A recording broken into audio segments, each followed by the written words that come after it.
Welcome back. News just coming in. Major clashes are being reported between security forces and stone pelters in Anantnag in South Kashmir. Now, these stone pelters have been targeting a CRPF camp in the Janglatmandi area of Anantnag. And you're looking at these images that we bring to you from ground zero.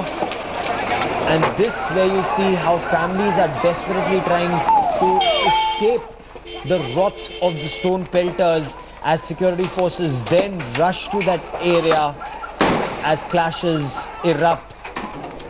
Pakistani flags and terrorist commander Zakir Musa's posters were waved during these protests. Tear gas shells are being used. I want to quickly cut across to India Today's Ashutosh for more on this. Ashutosh, what prompted this stone pelting?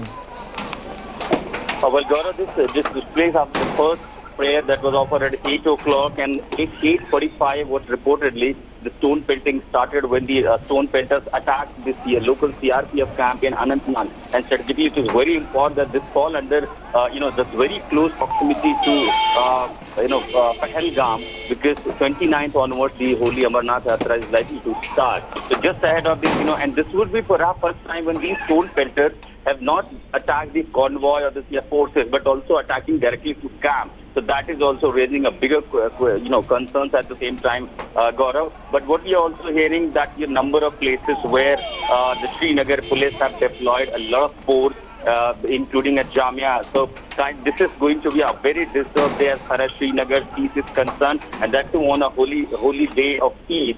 So this is just not Anantnag where the pelting stones. So there was no provocation. What you are telling me, Ashutosh, there was no provocation. It's Eid. People are celebrating a festival of peace and suddenly stone pelters appear. Because in these images, what we can also see is one man with his wife or his family and little children. They are trying to escape this stone pelting. So no provocation and stone pelting started on a festival of peace. Exactly, Gaurav. The visuals are speaking louder than anything else, because there was no provocation either from the civilian side or from the forces side. So these are the stone pelters, right after offering the prayers, attacked the CRPF convoy, and visually consider how families trying to escape away these stone pelters. So that's again, exposing the so-called indigenous movement where you turn violent, attacking civilians, attacking our forces, and that on a holy day of when the nation is celebrating, including Jammu and Kashmir, celebrating the festival of peace, festival of love. These stone pelters are hitting street, attacking forces, and try to attacking civilians. But what is more serious concern is that on the same day, they are also, carrying posters of terrorists like Zakir Musa. Yes. Also, there are reportedly incidents, in Pulwama that the number of stone pelters came out having posters of Burhan Wani, and they are unconfirmed reports. We are also trying to figure out what exactly happened there. But this is again going to be a very disturbed day in Srinagar, across Jammu and Kashmir. God forbid, it's Eid. We hope Eid is celebrated. General Shankar Prasad, you've served in this area. You've also been Director General Infantry. What do you make of this? No provocation. On a day of festival, stone pelters appear, wave Pakistan's flags and start hurling stones at security forces. And it's the common Kashmiri, as we can see in these images, who are suffering, sir, trying to dodge these stone pelters. Well, this is an indication of how Islamization is trying to take place and how the enemy from across the border is trying to create disharmony and create problems there. Every Muslim, every good Muslim has to celebrate Eid today. Even we non-Muslims wish the Muslims a happy Eid today. We all celebrate it together. And here is a set of people who are trying to prevent this peaceful celebration into a warfare of stones. Who are these people? Who are misguiding them? Who are the people behind this? We really need to understand, and I'm sure this particular incident is going to be reflected into the conversation between Prime Minister Modi and President Trump. This is the kind of activity Pakistan is indulging into Srinagar and into Kashmir, and therefore it is time that India wants to teach a lesson to Pakistan, and what lesson needs to be taught is known to all of us very well. That is the point that is also going to come up in Washington today. So, absolutely. I think the Pakistanis are playing their card miserably poorly. This is not the time they should be doing what they're doing. They should at least give an impression to the Americans that they are not very much involved in it. But on the other hand, Pakistan doesn't care because it knows it has America, in its grasp, considering America wants the Karachi route to transport its equipment into Afghanistan or its men or replenishment. Because these images, Sushant Sareen, are so disturbing at so many levels. You have a man and little children and the ladies, they are trying to run away as stone pelters target security forces, and it's so symbolic. So one, you have Pakistan sponsored terror, the other side you have security forces and the Kashmiris trapped within.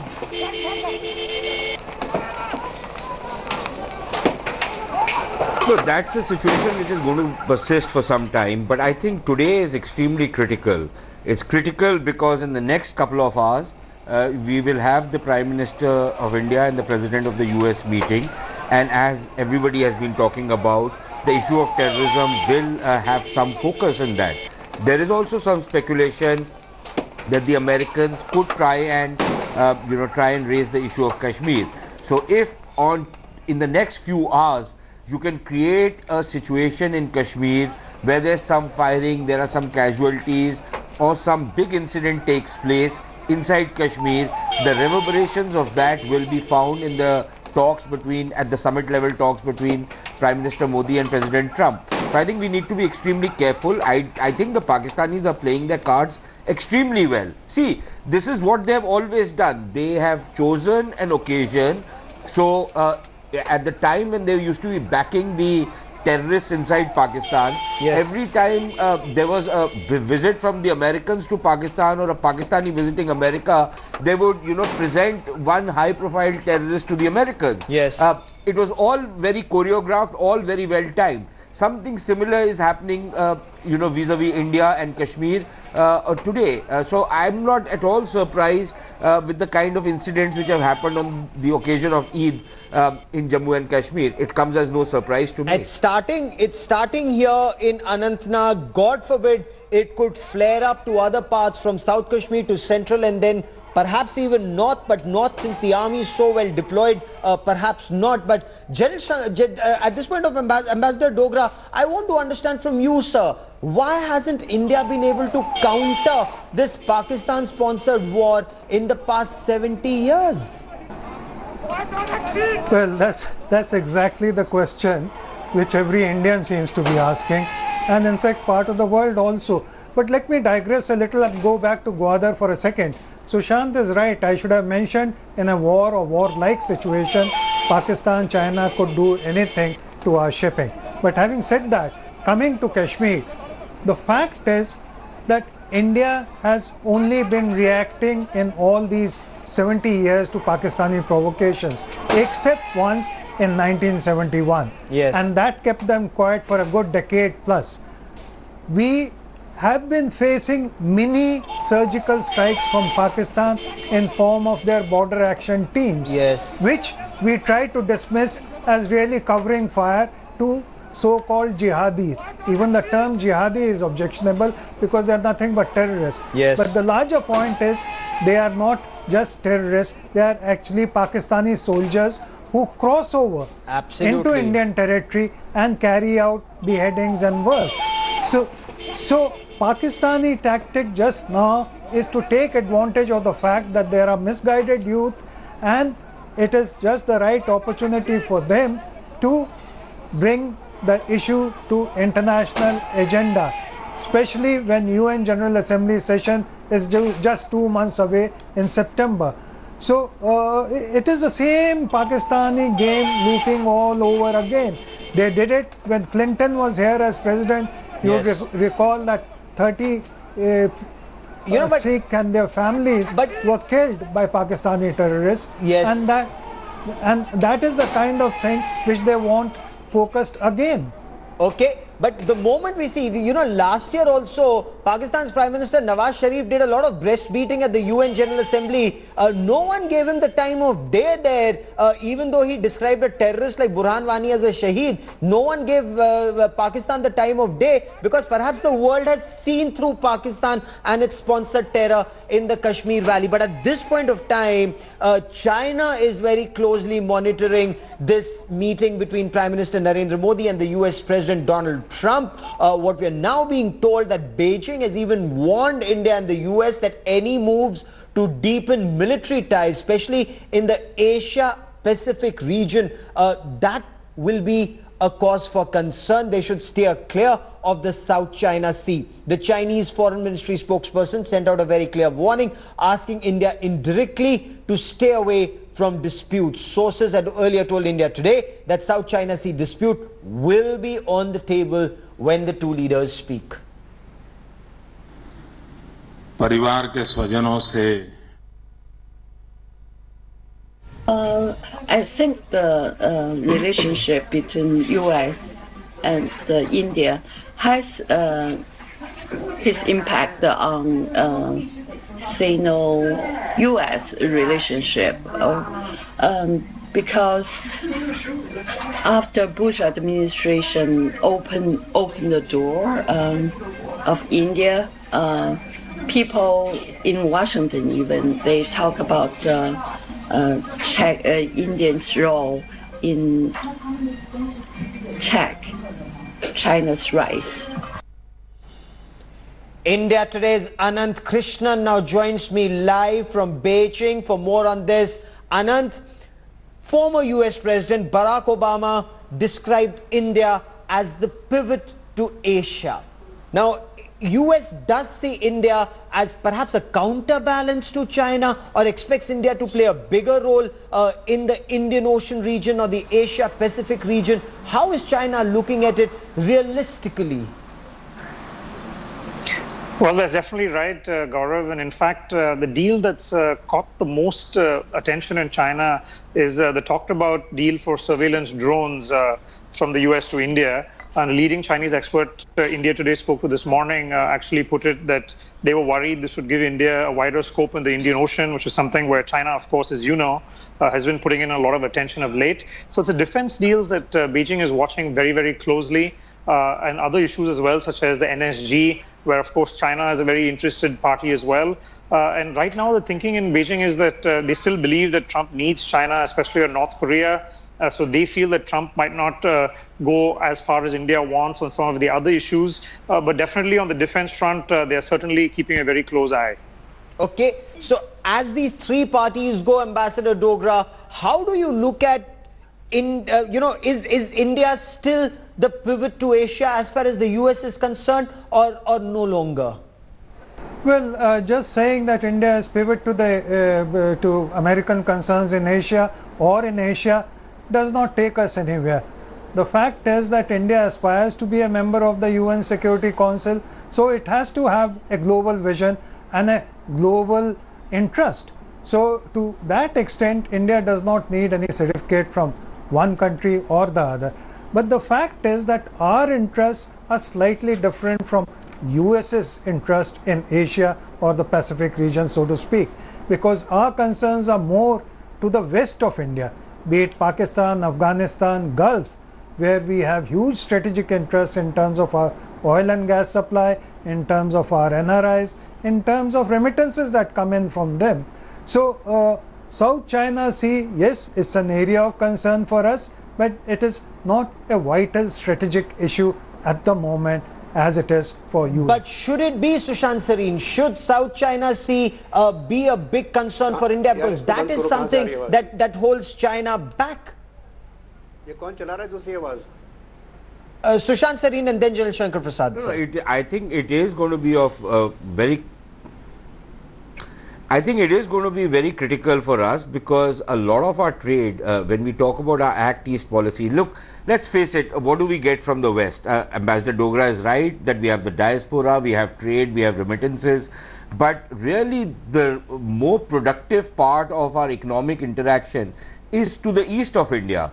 And if the Chinese are going to, through cartographic aggression and through physical aggression, try and convert an open sea into their own personal lake, I don't think that's going to be acceptable to India or to any of the other countries in the region. Now, most of those countries are very small and probably are not going to be able to individually stand up against the Chinese. But if together, I think there's a lot that can be done, and provided you get the the backing of the Americans in that particular venture. Now, for the Chinese to get spooked by growing closeness between the India and the US, I think if anybody is to blame for that, it is the Chinese. Yep. The Indians have always tried to keep a bit of a balance between China and the US until recently, but with the kind of aggressiveness with which the Chinese have been moving and the kind of inimical policies that the Chinese have been following vis-a-vis India in Pakistan in particular, leaves us with very little option but to try and hedge our bets and to balance the Chinese, the growing Chinese presence with tie-ups to the east of India. So General Shankar Prasad, Japan, India, Australia, with some of the other countries, yes, Indonesia. India should not get intimidated. On the other hand, perhaps India should play a much bigger role, have more military exercises with navies in the region, especially Japan, India, US, bring in Australia, move out more in those waters? Gaurav, these drones that are being supplied to India hopefully soon enough, these are going to be great strategic assets for the Indian Navy. And obviously, whether it's Americans or Indians or the people in and around the Indian Ocean really must understand that that sea lane which we have talked about are of great importance to us. Gaurav, I want to just go to one very important point, which in all of it we kind of miss out. You see, if we expect Americans to come out and directly support Indian military or strategic aggression against Pakistan, that's not going to happen. What is India's objective today? India's objective is not to go and liberate Pakistan from anybody. India's objective today is to crush terrorism.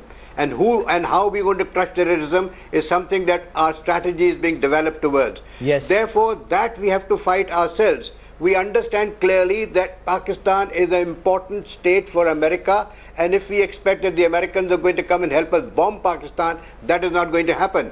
We have to fight our own war with Pakistan. How much we want to fight, at what level we want to escalate, time will show. We are developing capabilities for it. You've also heard recently some remarks, and I don't want to quote the name at the moment. We are ready for a two-front war.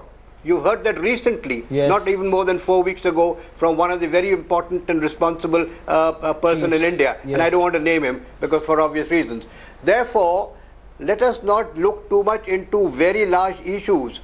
This is not going to be a war like the Second World War. We have to fight terrorism, and terrorism has got limited. It can escalate, and it is the escalation level that we are working about and seeing that they escalate up to a point where it is manageable. And if it is not manageable, it goes beyond that. We can do that as well, which is where the superpowers will come into play. Oh, absolutely, and that is something perhaps even within the country that message needs to go out loud and clear.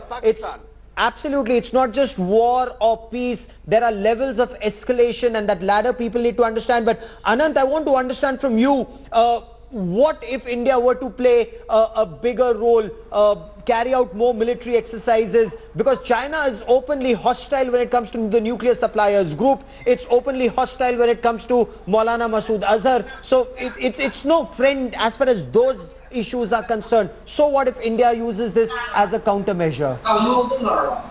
Well, Gaurav, I think you're right. And I think there are signs that the Narendra Modi government has in fact been doing that. And I think that's something that Beijing has registered as well. We hear a lot of people saying that this government is much less cautious than the previous government in terms of doing things in East Asia, in terms of doing things with other navies. We're seeing that in the Malabar exercises where Japan was included in 2014. Of course, this was the last year of the previous government. Yes. But we have seen the exercises being scaled up year on year. The very fact that the exercises this year were dealing with submarines, I mean, no prizes for guessing which countries' submarines the three countries had in mind. Yes. So I think we are seeing the government do that, and it's fair to say that this isn't lost on China either. Absolutely, and this is what India needs to do. Play that game, go up that escalation ladder, because India clearly can. All India needs to do is also keep everyone in the loop.